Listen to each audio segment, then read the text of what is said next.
बाहेर आकाश गुदमरलेले होते.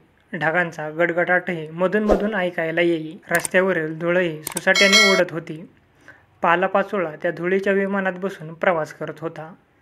रस्त्यावरची रहदारी अत्यंत तुरळक अशी झाली होती. इतक्यात पुन्हा एकदा आकाशात गडगडाट झाला. विजेनेही त्यातच चमक मारली आणि धाडधाड असा गारांचा पाऊस सुरू झाला.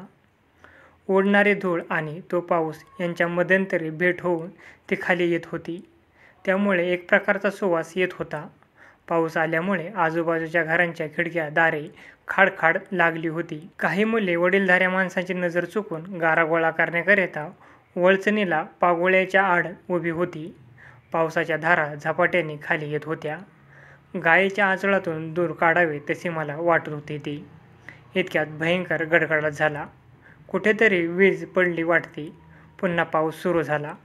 पावसाचे पाणी अंगणात चांगली विदभर साचली. त्या साचलेल्या पाण्याच्या पृष्ठभागावर पाण्याच्या थेंबांच्या सरींनीच पाऊस वाजंत्रे वाजवत होता.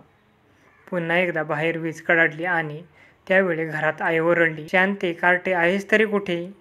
इतका वेळ पावसात गारा वेचून परकरच्या ओच्यात काही गारा घेऊन शांती चोरासारखी दरवाजाच्या आडोशाला उभी होती. आईला चोरून ती पावसात खेळली. तिने गारा खाल्ल्या, वेचल्या. पावसाने तिचे केस भिजले, परकर भिजला. "शांते, कार्टे, आहेस तरी कुठे?" पुन्हा आई ओरडली. तशी थरथर कापत शांती पटकन घरात शिरली. पावसात भिजलेली तिची हुडहुडी भरली होती आणि आई रागवेल या भीतीने ती कापत होती. अशा स्थितीतही गोळा केलेल्या एक गार तिने तोंडात टाकली. शांती तशा स्थितीत घरात शिरली, पण आईला तिची चाहूल लागली नव्हती. आई घरातून तशीच ओरडत ओटीवर आली. "अरे, तू पाहिलंस का तिला कुठे? कुठं गेली कुणास ठाऊक?" तो शांती आईच्या दृष्टीस पडली. आईने शांतीकडे रागाने पाहिले, मात्र ती जास्तच घाबरली. तिने आपल्या परकरच्या हातातला धरलेला सोगा सोडून दिला. वेचून आणलेल्या बहुतेक गारांची पाने झाली होती. "कार्टे, माझा डोळा चुकून मारायला गेलीस का?" शांती माझ्या बहिणीची मुलगी. तिला आज 9वे वर्षे लागले होते आणि तिच्या आईला म्हणजेच माझ्या बहिणीला मरून आज 8 वर्षे झाली होती. शांतीच्या वेळी बाळंतपणाकरिता म्हणून ती जी आमच्याकडे आली ती परत न जाता परलोकात गेली. तेव्हापासून शांती आमच्याकडे होती. ती माझ्या आईला म्हणजे तिच्या आजीला आईच म्हणे. पोरगी मोठी गुणाची पण खोडकर होती, भयंकर अवखळ. सकाळपासून रात्रीपर्यंत 2-4 जिन्सांची पडझड तिच्या हातून झाली नाही असा दिवसच विरळा. आईही तिच्यावर खूप संतापत असे. आई तिच्याशी नेहमी त्राग्यानेच वागे. तिचे आपले एक पावलुपद. माझी पोरगी मरून गेली अन तिची ही कार्टी राहिली आहे मला छळायला मागं. मनुष्य किती खोटं बोलत असतो प्रत्येक वेळी. आईने ह्या छळाला आपण होऊन मागे लावून घेतली होती. शांतीचे वडील तिला आपल्या घरी घेऊन जायला तयार होते, पण आई कुठे पाठवायला तयार होती. "नको गो बाई, माझ्या पोरीची आठवण. मी नाही तिकडं पाठवणार. काय कार्टीला मला छळायचं असेल ते छळून घेऊ दे. माझ्या पोरीचं माझ्या हातून काही कमी झालं असेल ते ती आता फेडून घेते शांतीच्या रूपानं. कार्टे, माझा डोळा चुकवून पावसात कशाला गेली होतीस मरायला?" शांती थरथर कापत म्हणाली, "पुन्हा नाही जाणार. दरवेळेला तुझंही असं आहे. काय गं, ते दुधाचं पातेलं कोणी सांडलं? माझ्या हातून पडलं. पण हात कशाला लावायला गेलीस होतीस त्याला?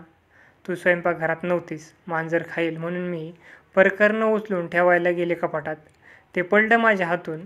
बरं तर बरं, माझं नशीब बरं, अंगावर सांडून भाजली नाहीस." शांतीने ओळखलं, आता मारल्याशिवाय आपली सुटका नाही. तिने अगोदरच रडायला सुरुवात केली. जसा आईलाही चेव आला. "कार्टे, मी मारायच्या अगोदरच का रडतेस? थांब हो, मग मारतेस तुला तर मी." आई उठली. तिने दोरी घेतली. "ये पाहू कार्टे इकडं." शांती समोर आली. आईने तिचे हात धरले. बाहेर पुन्हा वीज कडाडली. कडाड, लख्ख प्रकाश. पुन्हा आवाज आणि पाऊस. "आई, मारू नको गं. मग कशाला गेली होतीस पावसात?" "गारा वेचायला. मी तुझ्याकरताच आणणार होते गारा गोळा करून." आईने हात उगारला. "का कुणास ठाऊक?" शांती थोडी धीट बनली आणि थोड्याशा हळू आवाजात आईला म्हणाली, "मला तू मारू नकोस. अगं चाटाळी, माझी पोर मरून गेली आणि तिची ही कार्टी राहिली आहे मला छळायला." आई पुन्हा पुन्हा तेच तेच म्हणत होती. "तेच सांगते आई, दुधापेक्षा दुधावरच्या साईला जास्त जपावं लागतं." शांती म्हणाली. वरील प्रश्नोत्तरे मी बाहेर बसून ऐकत होतो. कोण कोण सांगते आहे हे शांती 9 वर्षाची चिमुरडी. मलासुद्धा हे उत्तर सुचले नसते. मग शांतीने कसे दिले? हे काही शांतीचे उत्तर खास नव्हे. शांतीच्या तोंडून हे कोणीतरी दिले आहे. शांतीच्या तोंडून कोण बोलणार? दुसरे कोण? तिची आई. मी ओटीवर आलो आणि ओटीवरच्या खांबाला टेकून समोर पाहू लागलो. पाऊस पडत होता. मी उघड्या डोळ्यांनी पाहत होतो. का कुणास ठाऊक माझ्या मनाने समाधान झाले. माझ्या डोळ्यात पाणी आले.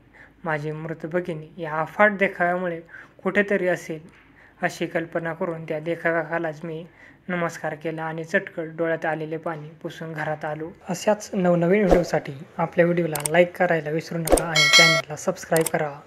धन्यवाद.